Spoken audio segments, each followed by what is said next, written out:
We're going to move on to a different kind of white monkey job. Talk about some of our personal experiences. The guy you see in the background is actually a friend of ours. And he was a good guy. Yeah, he's a great guy. He was explaining, a white monkey job. He's got roped. We thought his explanation of it is good to set up what we Yeah, did. so let's just show you that quickly. I'm going to be doing one where it just involves me teaching a couple of classes, short classes, for a school that I don't work for, in order for them to pretend like they have foreign teachers in order to make the school look good. That is exactly, Austin said it perfectly for what I'm doing here. So Yeah. Something along the lines of my... Oh, there's me doing something there. There's something along the lines of like a family member of mine needed me to go help out a dude that had a school. There right? you are. Yeah, there you are. Right. I have no idea what this school is. This is a family favor. Okay. Right. So I go out there and they told me I'm just going to go play some games with the kids or whatever. I was like, fine, I'll do it. Right. Yeah. But what it actually was a white monkey gig because they had me pretending, they introduced me on here that I was a teacher at their school. So this place just opened up. That says 中国大外语, you know. Yeah, it's Jüri. Waiyu, right? It's foreign language, but they don't have any Waigura in there. There's no foreigners there. Yeah, but they have you at the big opening ceremony, so the parents think there's foreigners here. There were sign-up sheets. Right. Yeah. So what they were doing is saying, look at these cool foreign teachers that we got all the way from America. And so if you come here and sign up your kids, like these kids they have presenting, right? Yeah. Then you will also have this foreign teacher. So then they can charge more money. So I got furious at that when I got an inkling of that happening. Yeah. So my friend and I, instead of actually putting our heart into this, because it's a scam. If you think about it, we decided to make it into an advertisement for Pizza Hut mouthwash, something that we just made up. So we did this. They were filming us. Yeah, you can hear us actually do a shout out for that because we were mad. We were like, screw these people. Well, did you see that, by the way, the professional camera? Yeah. See that? And they'll use it for ads. I'm probably on ads. Yeah. Not only will they do that, but they'll also put it in the local press. It'll be on local TV to show like, oh, this initiative or whatever. I guarantee you that's all over the place. I'm probably somewhere out there on these fake ads for probably multiple schools. I ended up, I once, when I was looking for extra work on the side, because how it used to work is you'd have these training centers, where you'd have your main job and then you go to the training centers and you'd see if they had extra classes for you. So I went to one and they asked me to do a demo class, and that's normal, right? So they want to test the goods before they buy type thing, So what you do is, you go and you do a class, and if the kids like you and if everything works out and you do a good job, and then they hire you. So anyway, I did the demo class. Everyone loved me. It was great. And they were like, yeah, this is fantastic. We'll get back to you. They never got back to me. And then a couple of months later, I was walking past the that actual thing, and I thought I'd go inside to just ask them, what the feedback was. So I went inside. They had my picture on the wall everywhere. Because they took photos during the demo class, and they had me as an example of like, come sign up, and you'll have foreign teachers. What you're seeing here is that in the making. Yeah, basically. Exactly. What happened to you? They've probably got your picture in their school everywhere, saying like, this is our foreign teacher, that kind of thing. And you know what my favorite part of this is that all of these videos are probably used over and over again for promotion, and it's me and my friends doing an advertisement for Pizza Hut mouthwash, and that that's being played. Yes. In the clips. Yeah, let's get to that. Where is that part? It's coming up right here. Yeah. This is when I found out about this, by the way. Yeah. Here it comes. So, I was nice to the kids and everything. Obviously. I mean, it's not their fault. They have the typical, party leaders, at the presentation table judging. They look with flowers. Yeah. Always hated those kind of flowers. Give a big thank you today. The Pizza Hut Cigar goes for that fresh marinara feeling all the time. Thank you, everybody. Everyone's like, woo! Yeah. I just love to think. So anyway, that was one White Monkey gig, which I'll be honest with you, I was super pissed off when I found out that this was like deceiving people. Yeah. Because this is the thing is you a lot of times you don't even know, right? They'll be like, oh, go do this. I don't even know if I got money for that, but you go and get money, or I think a family member got money or whatever. And you go there and you do it, and you're like, wait a minute, this is actually just tricking people. Yes. I don't know anything about this product. I don't know anything about this school. I don't teach here. right? No, of course. And it pisses you off. Yeah. This one is much more innocent, but it's kind of funny. Yeah, so explain what's going on here. So I was asked by the local kind of government stuff to go to this, I believe it was Inner Mongolia Olympics or something. And they wanted to have foreigners there. Inner Mongolia is a province in China. Yeah. So they had us, like foreigners, doing Olympic events against other students. That's your like 1 meter jump? That was like a freaking 2 centimeter jump I did. I'll get back to that. I scored last place in nearly everything. The race I got last place in. The jump I got last place in. They had a bicycle event, I kid you not, to see how slowly you could ride a bicycle. Yeah. And the slower the better. You'll win. Yeah. If you're super slow, right? And I could not do it. I am pretty good at riding a bike, but I won the race, meaning I lost the race. Yeah, exactly. But when I got wind of doing this, I was like, this is kind of harmless, but I at least wanted some sort of persona. Yeah. So I came up with this persona called Mongoose. I cut the band off my Playboy underwear, which was like knockoff underwear from like the local market. Yeah. Threw on a soccer shirt. I didn't have any shorts. So you cut Freezing some up there. jeans? So I cut some jeans and wore those.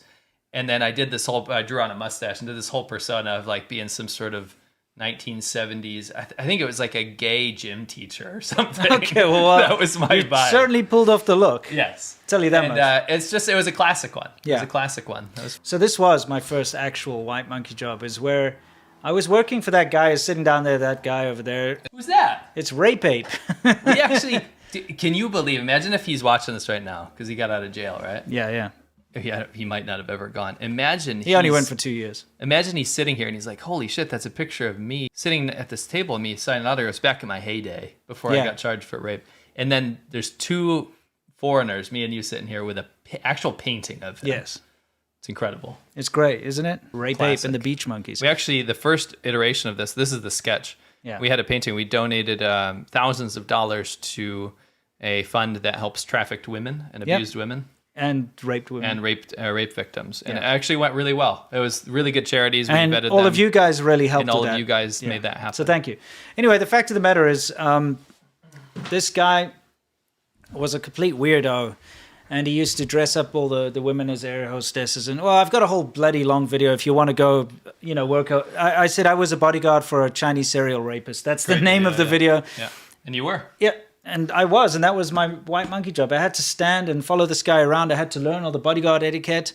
I had to do like a crash course on bodyguard etiquette, which includes all that crap, like when you open the door, you have to put your hands so they don't bump their head on the door when they get out of a car. And How did you feel being in that position to help this absolute scumbag? well, I didn't know at the time. At that time, yeah. But At the time, I thought it was weird. It was weird, right? But, the fact of the matter is he was my boss, the big boss, okay? Sure. And he had this weird culture at work. Nobody got to talk to him, okay? Because he's like so high and mighty. He's too important. Everybody had to bow whenever he walked in, all this weird stuff. So he obviously liked the way I looked, and so he started to use me. You have that vibe. He started to use me in all of his advertising. So I saw one of those. There are huge billboards, okay? Yeah. Up in Shenzhen which had me on them, okay, for his company. Yeah. And I was in all the flyers that were handed out, and they used to have those, those adverts on the elevators. The LCD screens. Whenever you walk into an elevator or inside, they've got like, You were everywhere. It's crazy. Advertising his company, and that's actually how an ex-girlfriend of mine tracked me down. If you'd watched my live stream yesterday, I talked about a situation. Anyway, she found me through that and tracked me down. It was interesting. The one that ran away when I didn't have money and then came back when she saw I was famous, that one. Oof. Anyway, that didn't go anywhere. This horrible situation to donate lots of money to actual victims of sexual abuse, because this guy's a horrible He's a disgusting piece of shit. He's the rape ape, beach monkey, He's famous now. Yeah. So anyway, that was my white monkey job, pretending to be a bodyguard. That's cool. That's really cool. Yeah. So I mean, you had like a cool persona. Yeah. But the outcome of that is very bad. Yeah, true. The fact that you had to it work turns for out, him. I thought I was a bodyguard for a serial rapist. Yeah. But, the thing is, speaking of cool, it was freezing cold. That was New Year's Eve.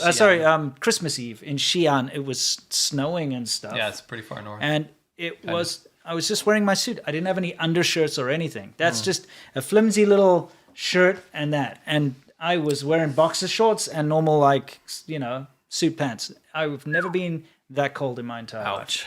And I had to That's stand quite out there for outrageous. hours and hours. Yeah, hours and hours the entire time because I had to stand with this guy and walk around with him and walk to all the places. And then he did that whole thing where we had to go to dinner with government officials and I had to drink for him. You know that You crap? had to drink for him? Yeah. Oh no! That's the thing I in know, China, of course. okay? When you've got an important person, specifically if they're a government official or whatever, I've been there. they'll have a designated drinker. So they get to say everybody cheers, but then they don't have to cheers the swill baijiu or whatever it is. He says everybody drink, and then you have to drink on his behalf. I had to do that so many times for family members that were in Kind of like a government. whipping boy. I was the whipping boy It's like a because he whipping couldn't boy. drink, but he Yeah. has to be in a high government position. So, what better to have than a foreigner, little whipping boy, to drink your booze? That's a white. I've done that. That is I've a been white- designated drinker like multiple times. Almost died. Yeah, that is a white monkey job. I have to make a proper video about that. I've got footage, by the way. I've got a video. Nice. I got a video still on my channel. It's something about Chinese drinking etiquette. You want to see me drunk out of my skull? It was after one of those situations where I had to drink, and I actually made the mayor of like that city in Inner Mongolia collapse. We both made mayors in Inner Mongolia collapse. Really? Yeah. Well, not a mayor. He was a high government official. Okay, yeah. That's crazy. I really hope I can dig up the His wife the had to pull him photos. out of the toilet. Oh, He's that's- puking everywhere. It's gotta be I the was worst. like upside down though. Oh, I yeah. almost died. Oh, sure. Anyway, that's not something to brag about. Yeah, no, for sure. But that's a white monkey job for sure. Absolutely. I think it is something to brag about, to be honest. Okay, next. I think it's great that you can make make a You government win. official lose face like that. True, true. And I tell you what led to it was he was getting annoyed because he had a designated drinker, but I was not, giving up. And so he's like, well, screw it. And then he started to drink. And so I remember it was the same thing. Yeah. He was like, he goes like this. I guess I don't have to open the second bottle of baijiu because no one here will drink with me. And then everyone was like silent. And they're like, yeah. And I was like, oh, no problem. He's like, son of a bitch. yes, exactly. No, it's pretty hilarious. Yeah. And you know how they start with those little thimbles? They got this tiny, looks Yes, it starts with that, and then it like a goes mini into a full wine cup. It looks like a mini wine tiny glass, little and wine they'll glass. fill that up, and then everyone's like just having little sips. But then they've got a jug that they pour into it, and then eventually people are just drinking from the jug. And you're like, Oh, dying. man. Oh, it's making me want Oh to die. yeah, it's making me want to puke. I've got those fumes, those fumes in your nose. Oh yeah, no more baijiu for you. Never. Yeah, Ever seriously. again for the rest of my life. So that's a white monkey job I did, which is at the time, to be fair, I was working for him. Yeah, and I you was an didn't- but you employee. didn't know. It wasn't against any visa rules or anything. In case no one watches your video, I want everyone to know that you tried to stop him once Oh. you found out he was a rapist. You actually tried to take him down from the inside. Yeah, I confronted him. We tried to plant like MP3, back then with those primitive things. This is 2007, right? MP3 recorders and stuff to try and record and catch him in the act of doing. So we tried all sorts of stuff. I actually got fired for standing up for one Yeah. of the girls and kicked out. And I thought that was an important key. Yeah, oh yeah, no. There was a lot of things we tried to do but failed. I've got 2 videos about this on my channel if you haven't seen it already. Anyway, so that was a big white monkey job for me.